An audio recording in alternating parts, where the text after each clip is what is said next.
ভোলার ২৫০ শয্যা জেনারেল হাসপাতালে তেলাপোকা ও ছাড়পোকার উপদ্রবে অতিষ্ঠ রোগী ও স্বজন। সার্বক্ষণিক ছাড়পোকার কামড় আর তেলাপোকার অত্যাচার সহ্য করে চিকিৎসা সেবা নিতে হচ্ছে।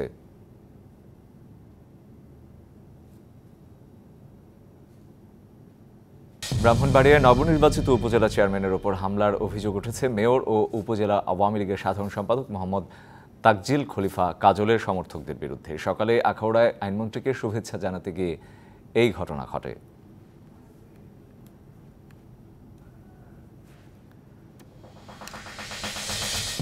বান্দরবানে যৌথ বাহিনীর অভিযানে সশস্ত্র সংগঠন কেএনএফ সদস্য সন্দেহে আটক ৫ জনকে কারাগারে পাঠিয়েছে আদালত। এর আগে বৃহস্পতিবার রুমা উপজেলার লাইনরুনপি পাড়া থেকে ওই ৫ জনকে আটক করে যৌথ বাহিনী।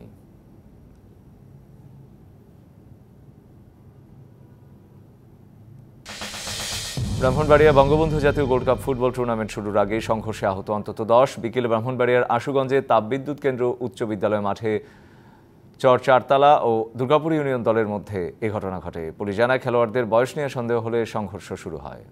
নগদের কাছে সব গ্রাহকই প্রিয়, তাই তো সারা দেশে ক্যাশ আউট চার্জ সবচেয়ে কম।